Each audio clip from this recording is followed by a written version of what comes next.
massive alien ships appeared in Earth's orbit without warning. They were beautiful in a way that made human observers feel small and insignificant.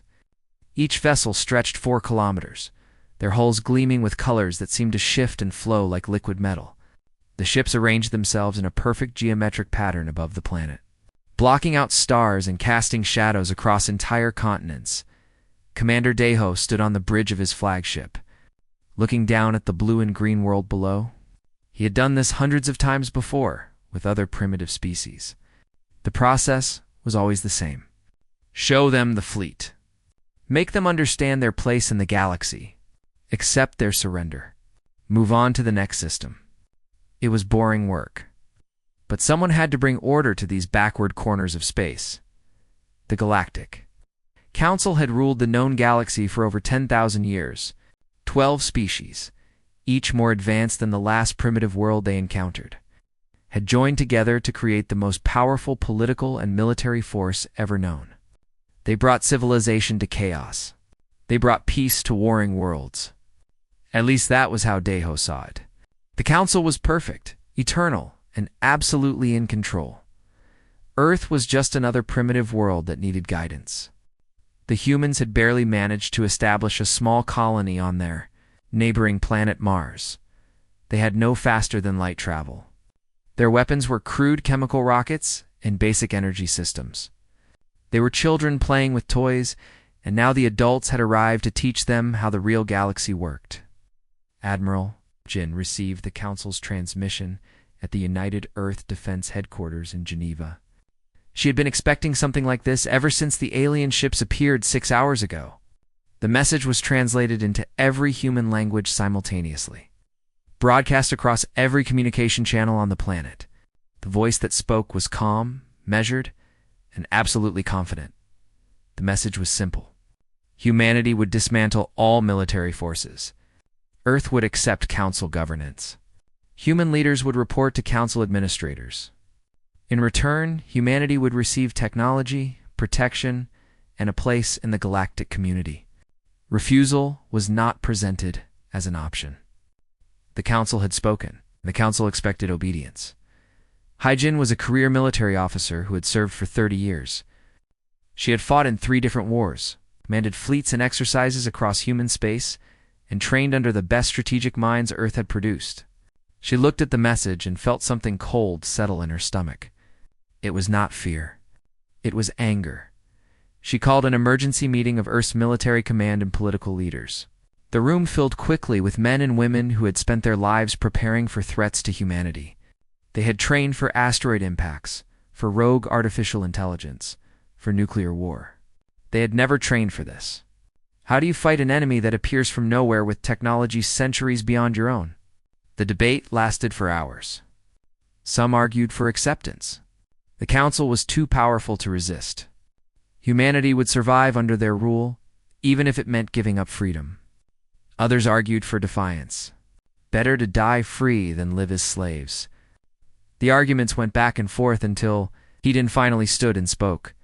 She said that humanity had one advantage the Council did not understand. Humans knew how to fight. Every nation on Earth had military history stretching back thousands of years.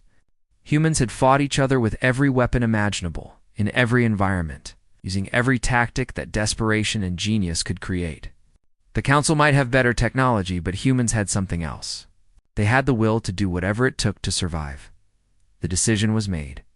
Earth would refuse the Council's demands. Haijin drafted the response herself, keeping it short and direct. Humanity valued its independence and would not surrender its sovereignty to any external power.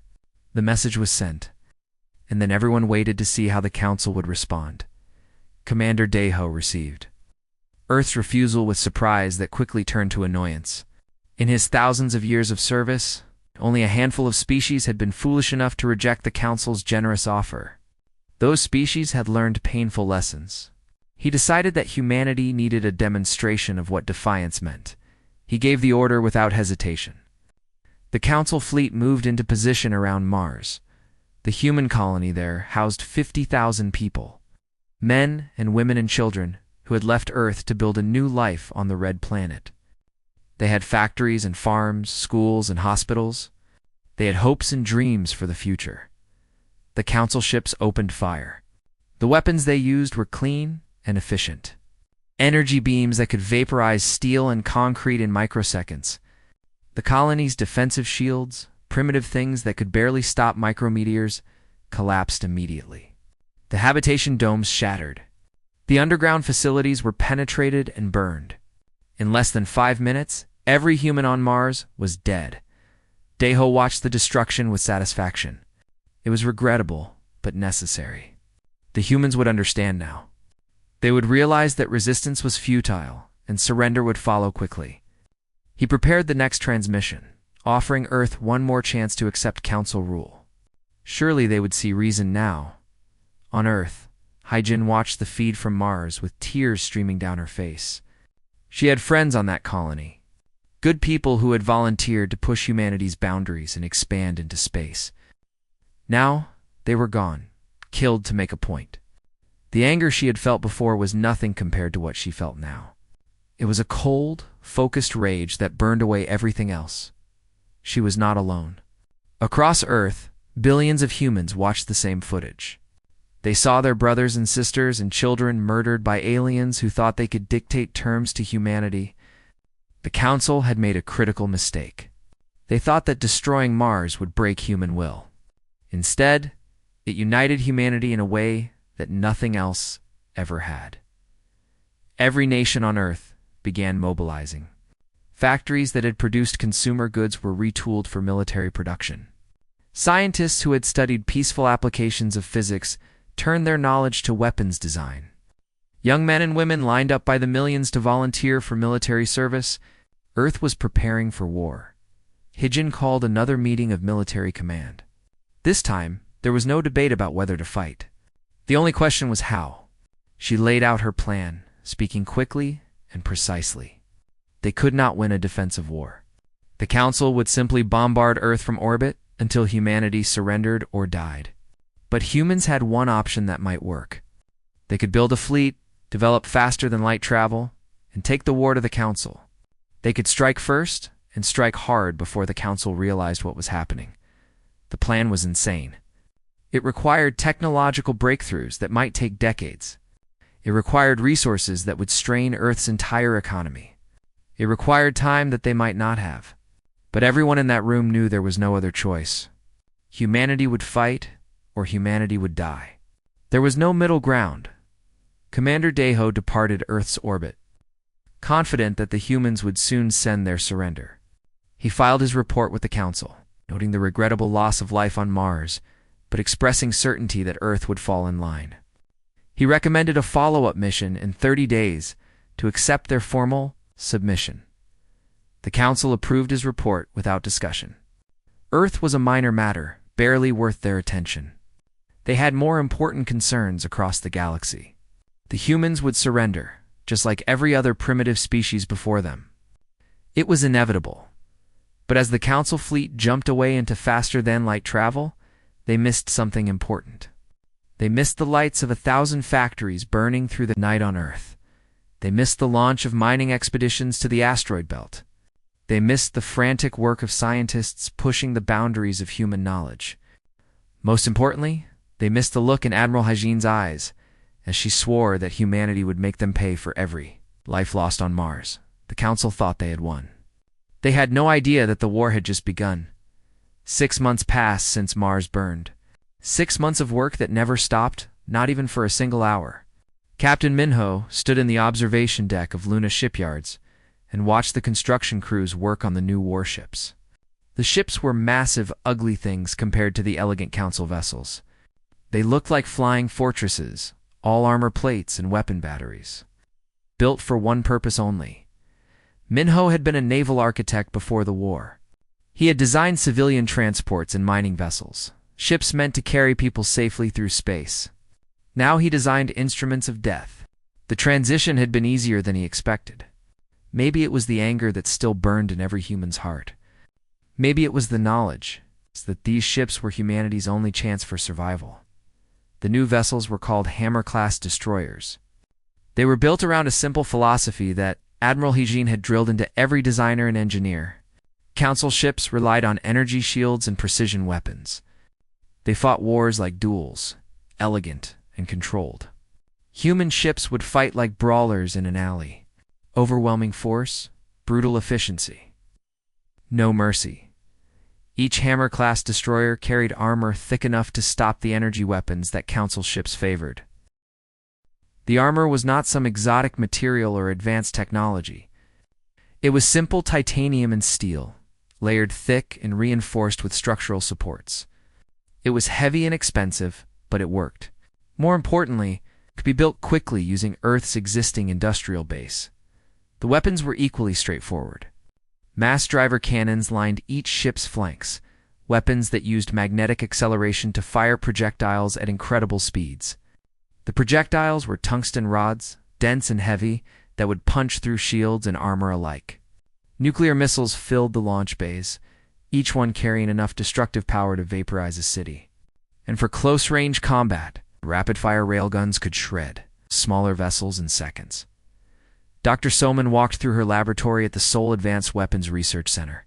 She had not slept more than 4 hours a night since Mars. None of them had. Sleep was a luxury that humanity could not afford right now. She stopped in front of a window that looked into the testing chamber and watched as another prototype fired. The weapon was her proudest achievement. A mass driver cannon that could accelerate projectiles to 30% of light speed. At that velocity, the tungsten rods became relativistic kill vehicles. Nothing in the Council's arsenal could stop them, because nothing could react fast enough. By the time their sensors detected the incoming projectile, it would already have hit. The prototype fired again. The tungsten rod flashed down the test range and obliterated the target, a decommissioned freighter that had been reinforced with the best armor humanity could produce. The ship simply ceased to exist, torn apart by the kinetic energy of the impact. Salman smiled for the first time in weeks. This would work. This would make the Council bleed. Commander. Juwon watched her Marines run through another training exercise in the vast underground complex beneath New Tokyo. The men and women moved with brutal efficiency, clearing rooms and securing objectives with a speed that would have seemed impossible 6 months ago. But these were not normal times. And these were not normal soldiers. Every Marine had volunteered. They knew what they were training for. The Council considered boarding actions obsolete, a relic of primitive warfare. Their ships were automated and required minimal crew. They had not fought hand-to-hand combat in thousands of years. That was going to be their weakness. Jiwon had studied every scrap of information about Council species that humanity had managed to gather. Most of them were physically weaker than humans. They had evolved on lower gravity worlds or in environments that did not require physical strength. They relied on technology and weapons. It's not on the raw violence that humans had perfected over millennia of warfare. Her Marines trained in close quarters. Combat that would shock any Council observer. Knives and hand weapons, brutal techniques designed to kill quickly and efficiently.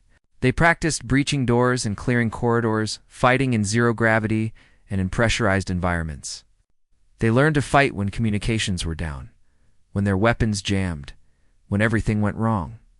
Because Jiwon knew that everything would go wrong, and the Marines needed to be ready for it. Admiral Hyjin sat in her office and reviewed the latest intelligence reports. They were depressingly thin. Humanity knew almost nothing about Council military capabilities beyond what they had observed during the Mars attack. They did not know how many ships the Council had, where their bases were located, or what their response protocols looked like. But they had learned one critical thing. The Council was arrogant. They believed themselves superior to every other species in the galaxy. They had grown complacent after 10,000 years of unchallenged rule. They followed predictable patterns because those patterns had always worked before. That arrogance was going to be their downfall. Hyjin had assembled a staff of the best, military minds that Earth could produce. Historians who specialized in warfare, strategists who had studied every conflict in human history, psychologists who understood how power corrupts. Together, they analyzed everything they knew about the Council and developed a strategy that played to humanity's strengths. The plan was simple in concept, but incredibly risky in execution.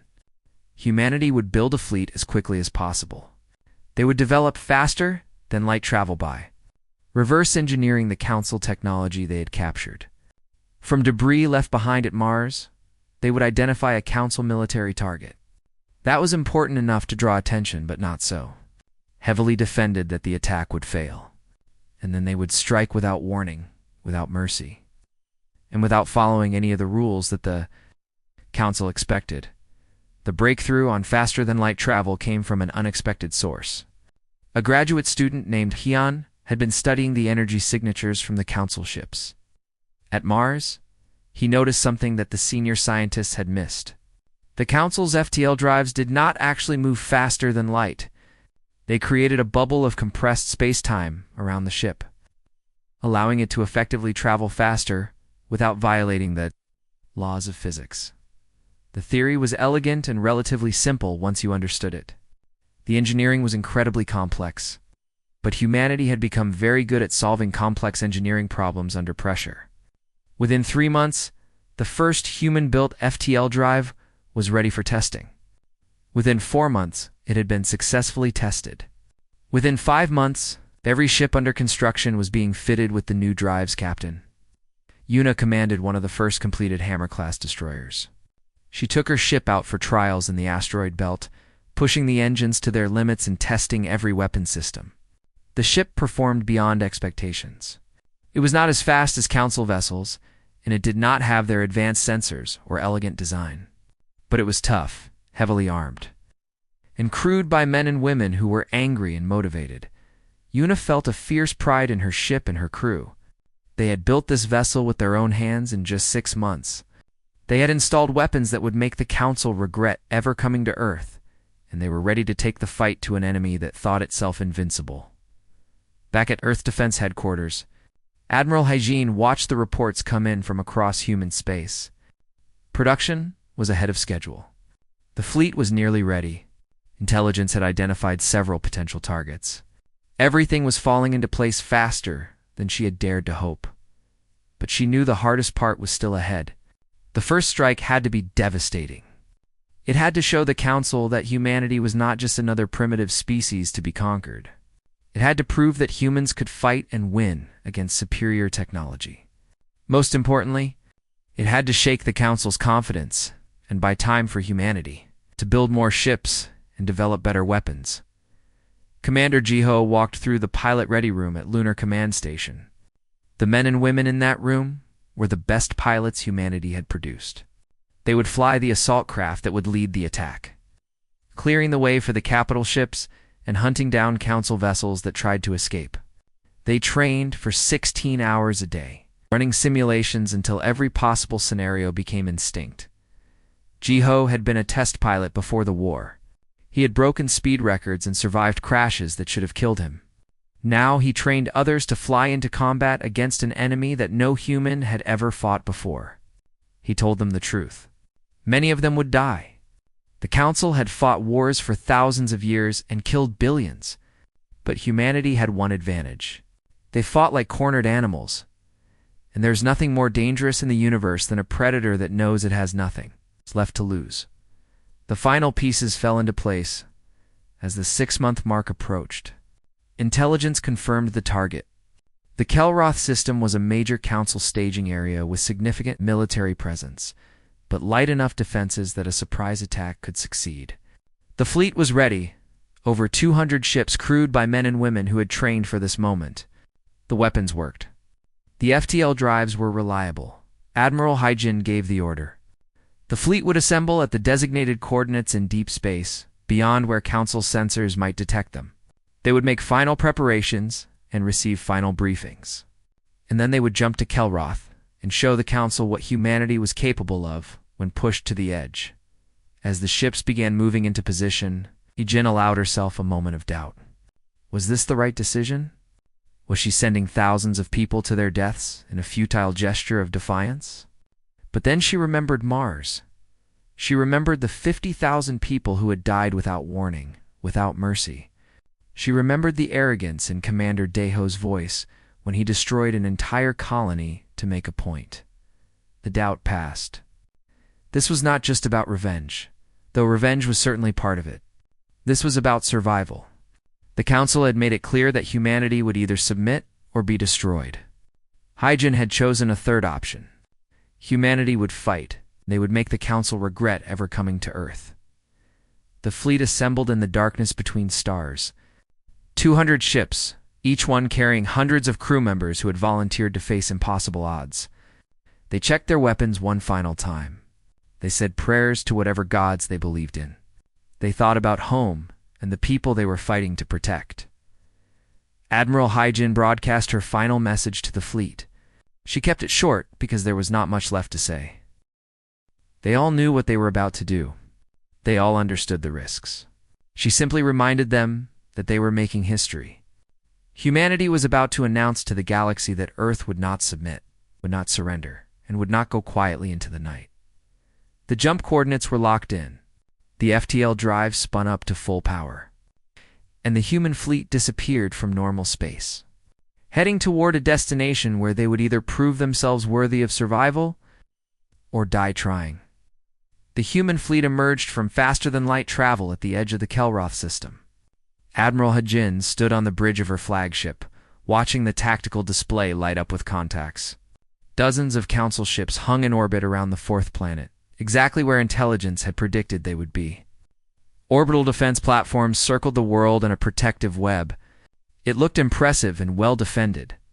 Sub-Commander Terran was reviewing routine reports when his sensor operator called out an alert. Multiple contacts had just appeared at the system's edge. His first thought was that it must be a scheduled Council patrol returning early. Then the sensor data finished processing, and he felt confusion replace his calm. The ships were unknown designs.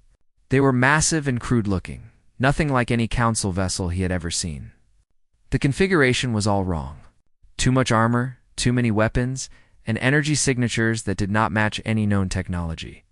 Terran checked the logs and confirmed that no diplomatic missions or trade convoys were scheduled.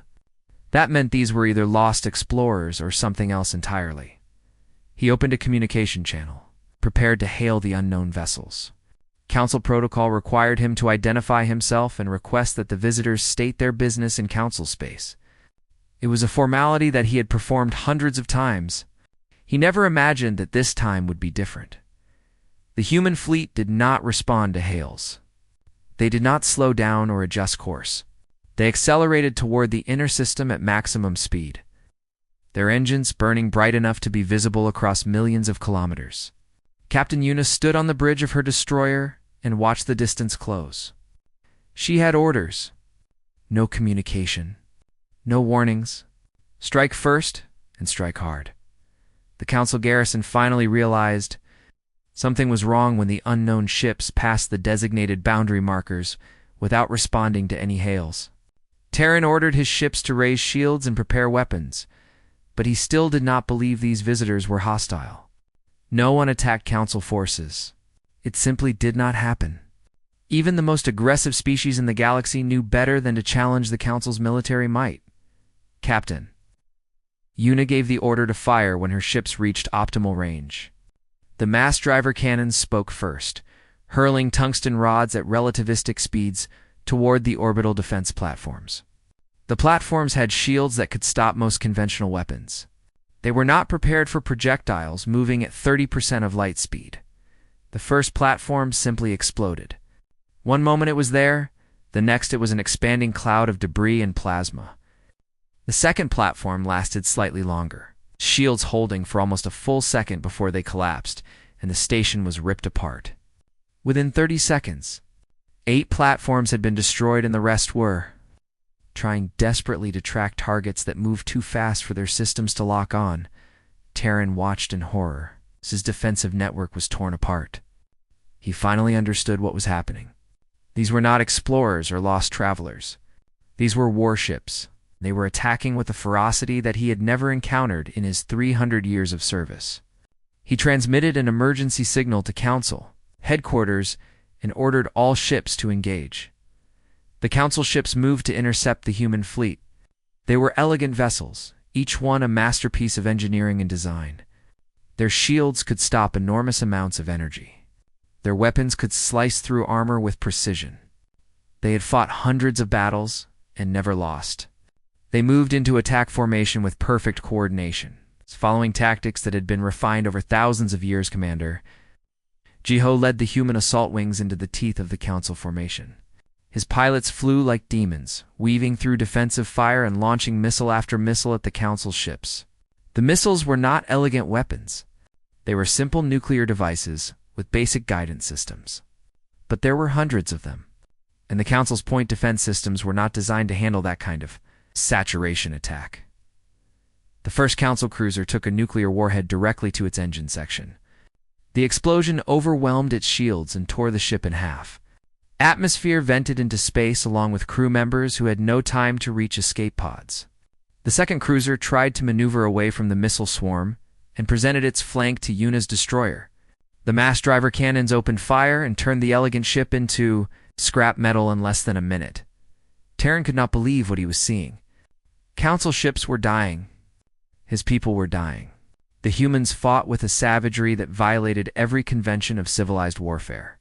They did not give their opponents time to surrender. They did not target specific systems to disable ships.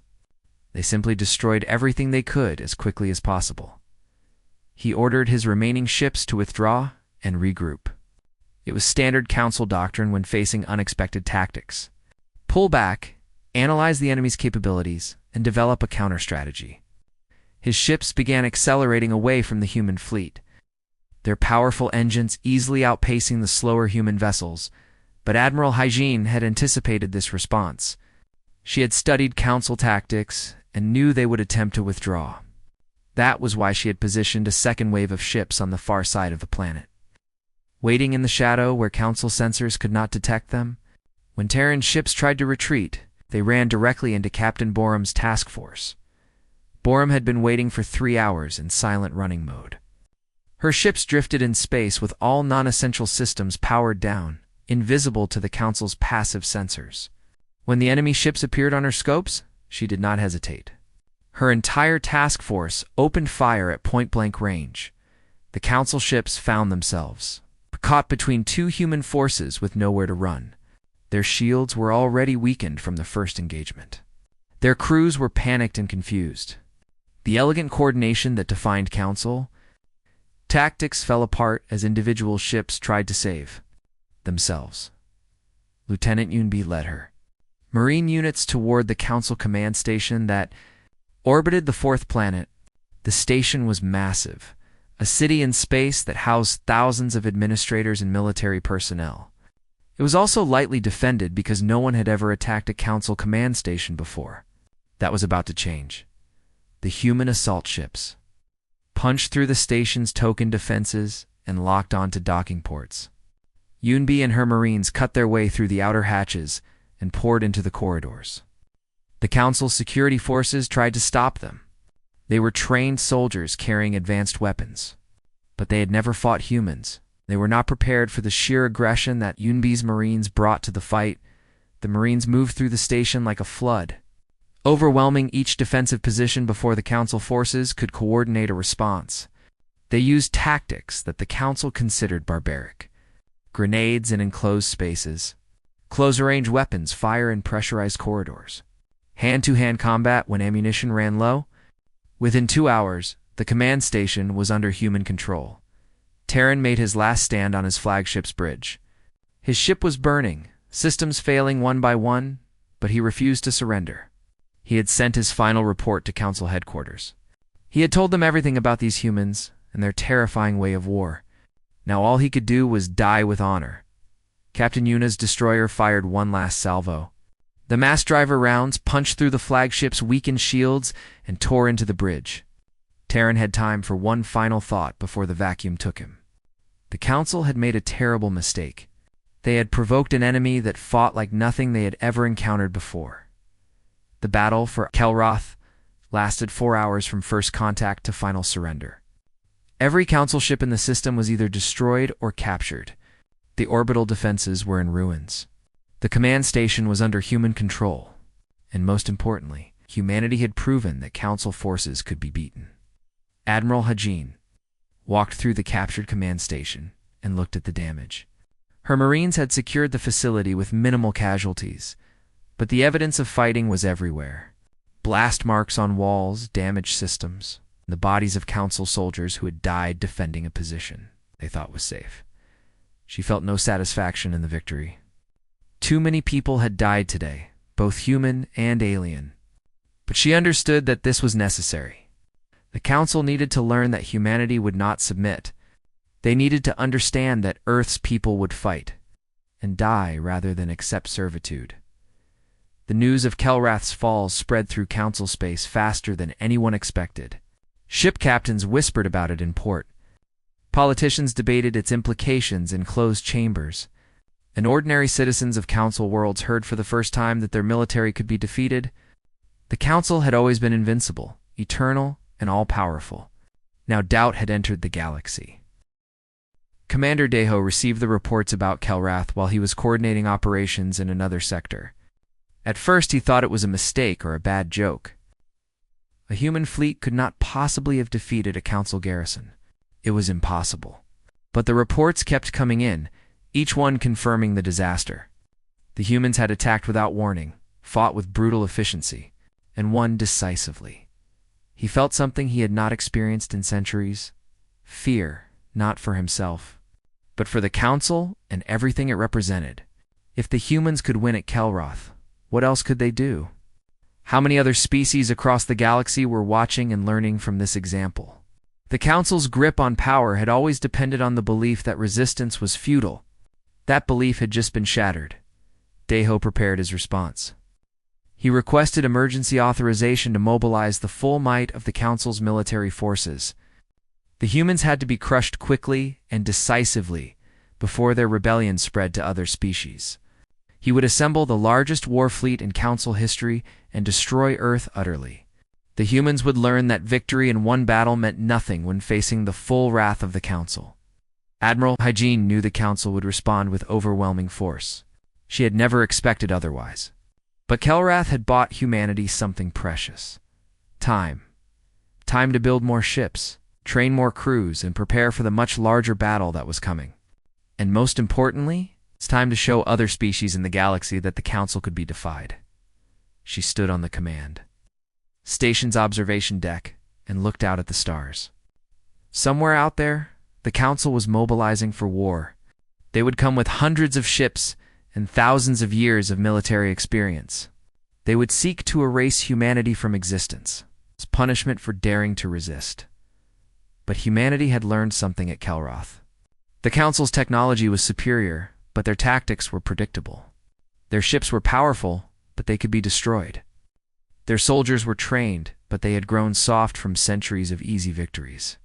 The real war was just beginning, and Admiral Hygiene intended to make sure that humanity survived long enough to win it. Captain Yuna prepared her ship for the journey back to Earth. Her crew was exhausted but triumphant. They had faced the Council and won. They had proven that human courage and determination could overcome superior technology. As her ship accelerated away from Kelrath, she thought about what came next. The Council would return with everything they had. The next battle would make Kelrath look like a minor skirmish. But she was ready. They were all ready. Humanity had crossed a line today. They had struck the Council and drawn blood. There was no going back now. The only way forward was to keep fighting until either humanity won its freedom or died trying. And if the Council thought that destroying Mars would break human will, they were about to learn just how wrong they had been. Supreme Fleet Master Deho stood before the full Council assembly and presented his plan. The chamber was massive, built to accommodate representatives from 12 different species, each one believing themselves superior to every other race in the galaxy. Today they were united in their anger and their fear. A primitive species had dared to attack Council forces. This could not stand. Deho had been given unlimited authority to crush the human rebellion. He requested 500 warships, the largest fleet ever assembled in Council history. Some Council members questioned whether such overwhelming force was necessary against a single primitive world.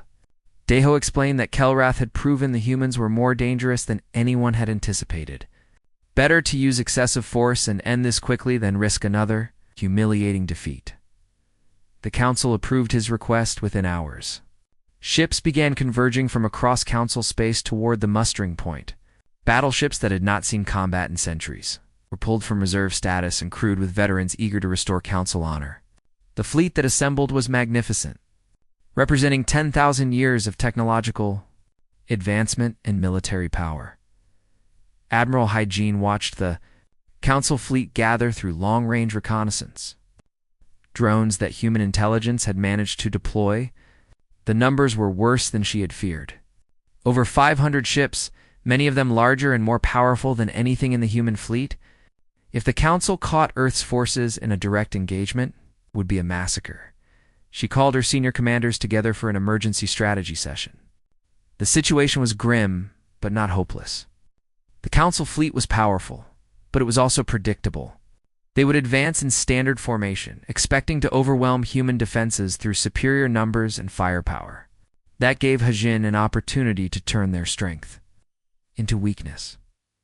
The plan she proposed seemed insane to several of her commanders. Rather than concentrating forces to defend key positions, she wanted to scatter the human fleet into small task forces. Each group would operate independently, harassing the Council fleet and drawing them deeper into human-controlled space. It was risky because it meant human ships would face overwhelming odds in every engagement. But it was the only way to negate the Council's numerical advantage, Captain. Borum commanded one of the task forces that would act as bait. Her mission was simple in concept, but terrifying in execution. She would engage the Council fleet, inflict as much damage as possible, and then retreat. The retreat had to look desperate and disorganized, convincing the Council that they were winning. If the Council suspected a trap, they would not pursue, and the entire strategy would collapse. Borum gathered her small squadron of 6 destroyers and reviewed the plan one final time. They would hit the Council fleet scouts, destroy a few ships, and then run. The Council would see a fleeing enemy, and their instinct would be to pursue. Every commander wanted to be the one who caught and destroyed the human ships. That competitive pride would work in humanity's favor. The Council fleet entered human-controlled space with overwhelming confidence. Supreme Fleet Master Deho stood on his flagship's bridge and watched the tactical display. His fleet moved in perfect formation, a wall of ships that nothing could stand against. He expected the humans to either surrender immediately or make a desperate last stand at Earth. What he did not expect was what happened. Next, Borum's squadron hit the Council fleets. Forward scouts, like a lightning strike. Her ships emerged from FTL directly on top of 2 Council patrol vessels and opened fire before the enemy could react. The mass driver cannons tore through the patrol ships' shields and hulls in seconds. Before the main fleet could respond, Borum's squadron had jumped back to FTL and disappeared. Deho was furious. The humans were using hit-and-run tactics instead of fighting honorably. He ordered a squadron to pursue and destroy the fleeing human ships. The chase began, with Council vessels confident they would catch their slower opponents. What they did not know was that they were being led exactly where Admiral Hyjin wanted them to go. Captain Borum led her pursuers through a carefully planned route deeper into human space. She made it look like desperation, her ships jumping to FTL at the last possible moment, always staying just ahead of the Council forces. Behind her, the main Council fleet followed. Drawn by the promise of an easy victory, the trap was set in the Titan sector, a region of space filled with asteroids and debris from an ancient collision between 2 planets. Major Heian had spent weeks placing mines throughout the sector.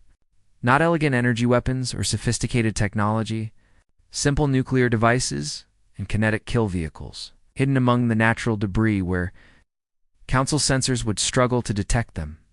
The Council squadron chasing Borum entered the Titan sector at full speed. They were so focused on their prey that they did not notice the mines until it was too late. The first nuclear detonation caught 3 ships in its blast radius, overwhelming their shields and crippling their systems. The second and third detonations followed seconds later. The carefully ordered Council formation dissolved into chaos as ships tried to avoid the invisible minefield. Supreme Fleet Master Deho realized he had been tricked. The human retreat had been bait to draw his forces into a prepared kill zone. He ordered the fleet to halt its pursuit and regroup, but the damage was already done. His forward elements were scattered across the Titan sector, taking casualties from mines they could not see and human ships that struck without warning. Admiral Hai-Jin saw her opportunity. The Council fleet was spread out and disorganized, exactly as she had planned. She gave the order for all human task forces to converge on the Titan sector. Her scattered fleet would come together and hit the Council while they were vulnerable. Commander Sung led a bomber wing into the battle. His ships were lightly armored and carried only a single weapon system, but that system was devastating. Torpedo bombers that could launch relativistic kill vehicles at Council command ships. The strategy was simple. Get in close, launch everything, and get out before the enemy could respond. Song's wing dove through the chaotic battlefield, dodging fire from confused Council ships that were still trying to reorganize. He selected his target, one of the Council's heavy battleships that served as a coordination node for the fleet. His bombers launched their torpedoes and pulled away at maximum acceleration. They were not trying to conquer the core worlds. They were driving straight for the Grand Council chambers. Willing to sacrifice everything to reach that target, he sent urgent messages to every available military unit. Stop the humans at all costs. Defend the Council chambers. If the humans succeeded in threatening the Council directly, the political consequences would be catastrophic. But his orders were met with confusion and delay.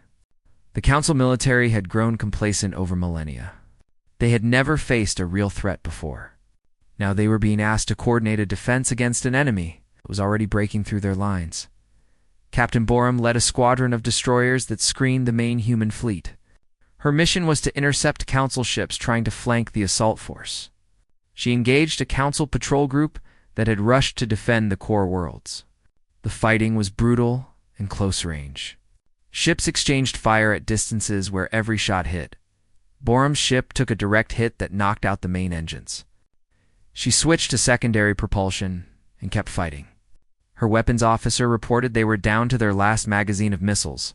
She ordered them to fire everything at the Council cruiser that was targeting the human battleships. The missile salvo overwhelmed the cruiser's defenses and the ship exploded. But Borum's destroyer was dead in space and unable to continue.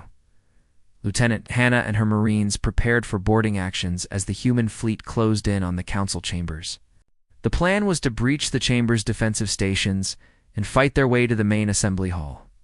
It was going to be the most difficult mission any human Marines had ever attempted. The Council's elite guard protected the chambers, soldiers who had trained for centuries in combat arts. But Hannah and her Marines had something the Council guards did not. They had fought in real combat against desperate enemies. They knew what it meant to face death and keep moving forward. They had learned their craft in the most brutal school possible. Actual warfare where mistakes meant death and victory required absolute commitment. The human fleet broke through the final defensive line and entered orbit around the Council's capital world. Half the assault force had been destroyed or disabled during the approach.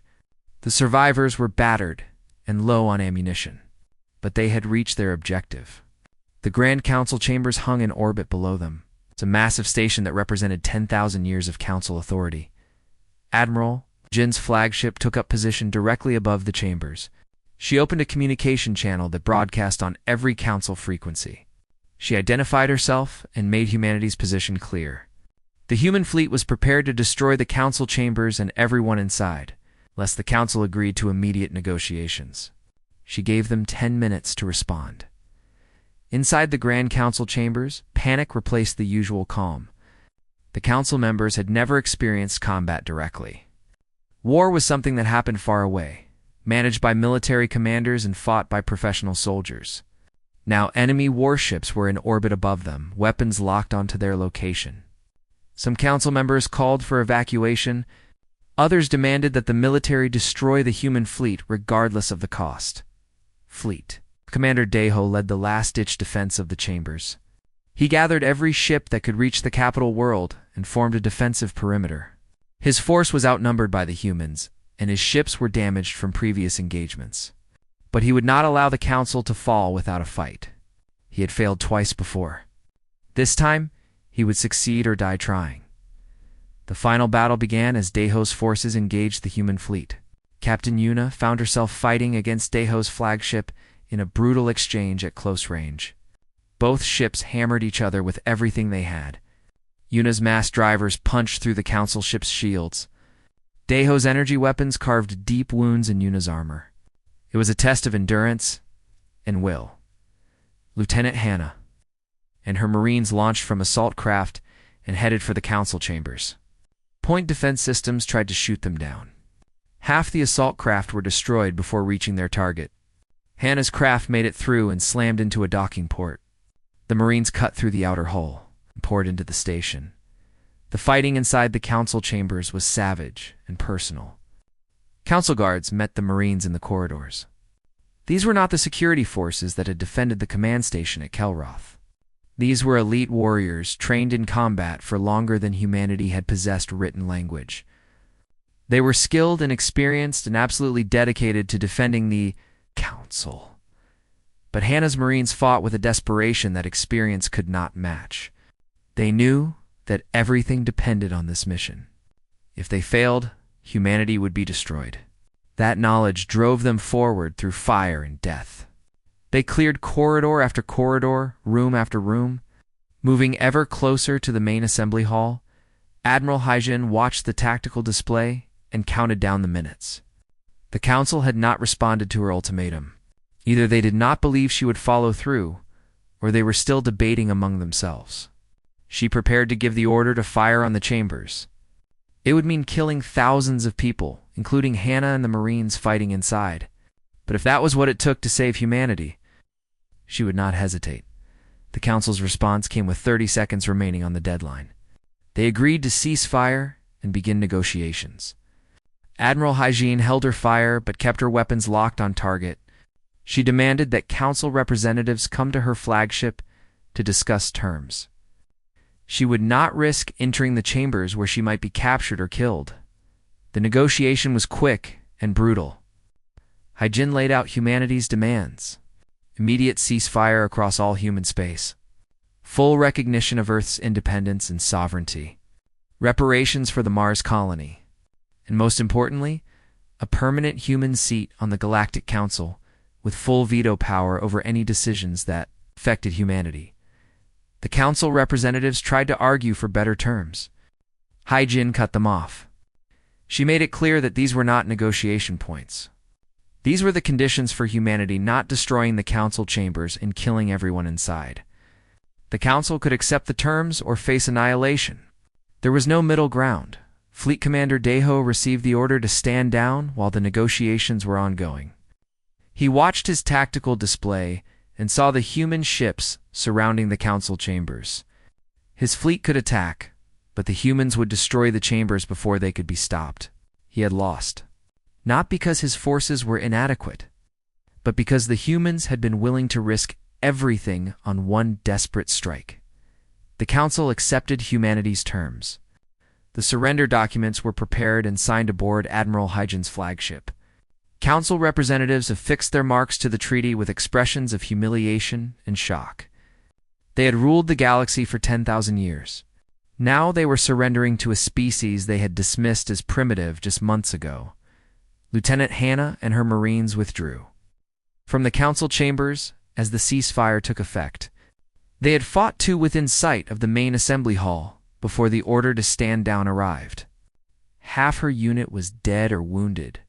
The survivors were exhausted and shell-shocked, but they had accomplished their mission. They had made the Council fear humanity enough to accept peace. Admiral Haijin stood on her flagship's bridge and watched the Council fleet withdraw.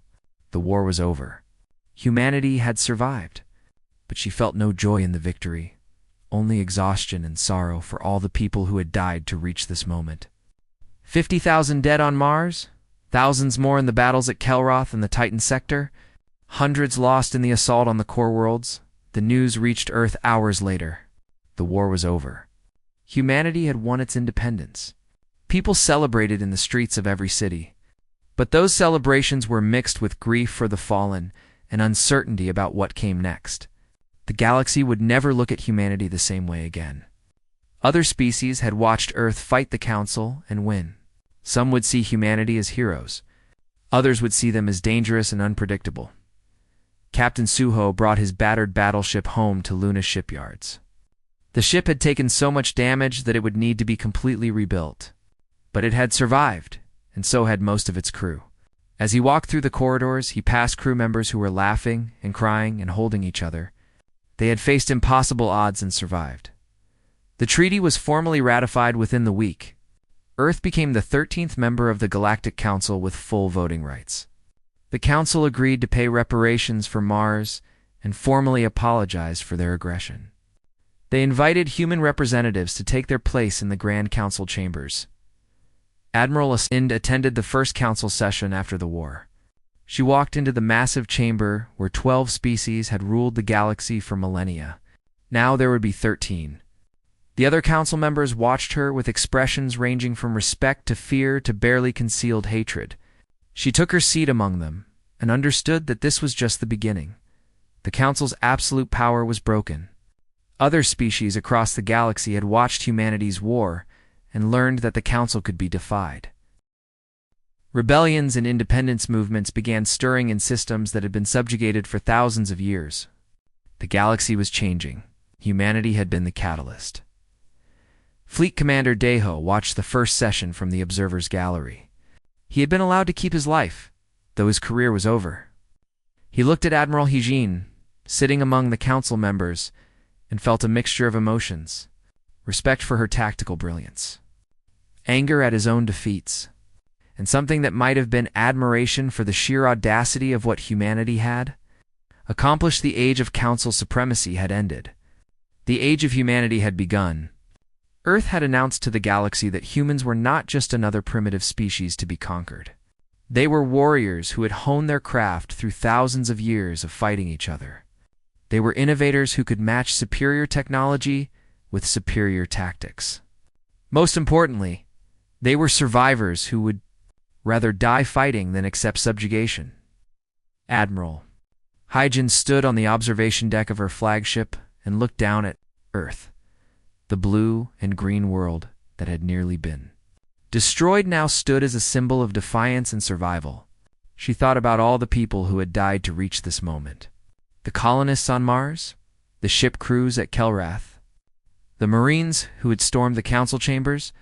Their sacrifice had bought humanity something precious, beyond measure: freedom, independence, the right to determine their own future among the stars. The Council would never threaten Earth again.